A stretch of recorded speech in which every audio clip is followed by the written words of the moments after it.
Hey everyone, welcome back to our AI Deep Dive. Today's topic is nothing short of mind-blowing. Sam Altman, the CEO of OpenAI, just hinted that the singularity might be closer than we think. In one cryptic tweet, he wrote, "Near the singularity, unclear which side." This could change everything we know about technology, humanity, and our future. If you're new to this concept, the singularity is a hypothetical point when technological growth, especially in AI, becomes so fast and uncontrollable that it reshapes human civilization in ways we can't fully predict. This occurs when machine intelligence outstrips human intelligence and accelerates in a near-vertical climb of innovation. Renowned futurist Ray Kurzweil has long forecasted that we'll reach the singularity by 2045, with AGI possibly emerging by 2029. 2045 is a little bit different than AGI. AGI is basically equivalent to one human, a very good human that knows everything, but it's basically one human. We'll be able to multiply our intelligence about 1,000,000-fold by 2045, and that's what we call the singularity.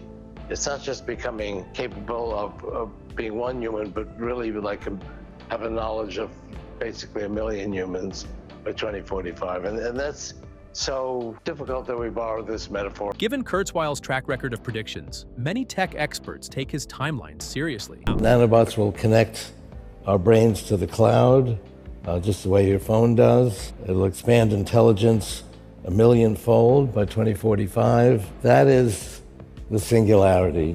We will be funnier, sexier, smarter, more creative, free from biological limitations. We'll be able to choose our appearance. We'll be able to do things we can't do today, like visualize objects in 11 dimensions. We can speak all languages. We'll be able to expand consciousness in ways we can barely imagine. We'll experience richer culture with our... Sam Altman's tweet is a wake-up call. If big names in AI are saying we're near the singularity, that implies it might happen even sooner than 2045. Once AI surpasses our own brainpower, the pace of change could go beyond anything we've experienced before. Altman clarified his tweet was about two ideas: the simulation hypothesis, which suggests our universe could be an advanced computer simulation, how impossible it is to pinpoint exactly when the singularity happens. AI experts often debate when superintelligence takes over. The challenge is that the singularity might creep up unnoticed, and by the time we recognize it, we may already be past the tipping point.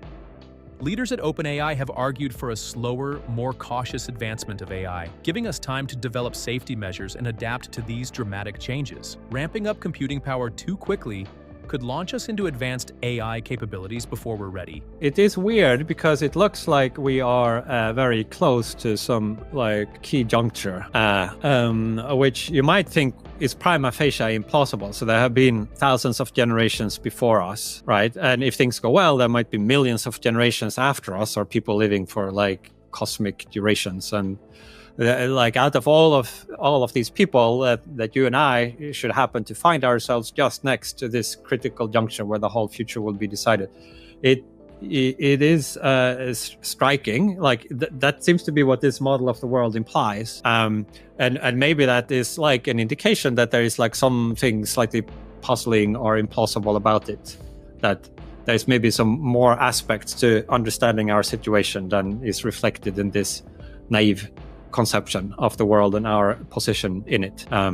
And you might speculate what that is. I mean, I have this earlier work on the simulation argument. Altman also hinted at whether we're truly living in base reality or a simulation built by a more advanced civilization. If simulations are easy for future beings to create, statistically speaking, we might just be characters in one of their experiments. It's a wild idea, but as technology and AI advances, more people are taking it seriously. To generate simulated worlds. Let me ask you a pothead question. Does this increase your belief, if you ever had one, that we live in a simulation? Maybe a simulated world generated by an AI system? Yes, somewhat. I don't think that's the strongest piece of evidence. I think the fact that we can generate worlds should increase everyone's probability somewhat, or at least openness to it somewhat. But, I was certain we would be able to do something like Sora at some point. It happened faster than I thought, but I guess that was not a big update. Yeah, but the fact that, and presumably it'll get better and better and better, the fact that you can generate worlds, they're novel. They're based in some aspect of training data, but when you look at them, they're novel. that makes you think like how easy it is to do this thing. How easy it is to create universes, entire like video game worlds that seem ultra realistic and photorealistic. And then how easy is it to get lost in that world? First with a VR headset and then on the physics-based level. Who said to me recently, I thought it was a super profound insight, that there are these like very simple sounding but very psychedelic insights that exist sometimes. So the square root function. Square root of 4, no problem. Square root of 2, okay, now I have to like think about this new kind of number. But once I come up with this easy idea of a square root function that, you can kind of like explain to a child and exists by even like, looking at some simple geometry, then you can ask the question of what is the square root of -1? And this is, why it's like a psychedelic thing, that like tips you into some whole other kind of reality. And you can come up with lots of other examples, but I think this idea that the lowly square root operator can offer such a profound insight and a new realm of knowledge applies in a lot of ways. And I think there are a lot of those operators for why people may think that any version that they like of the simulation hypothesis is maybe more likely than they thought before. But for me, the fact that Sora worked is not in the top 5.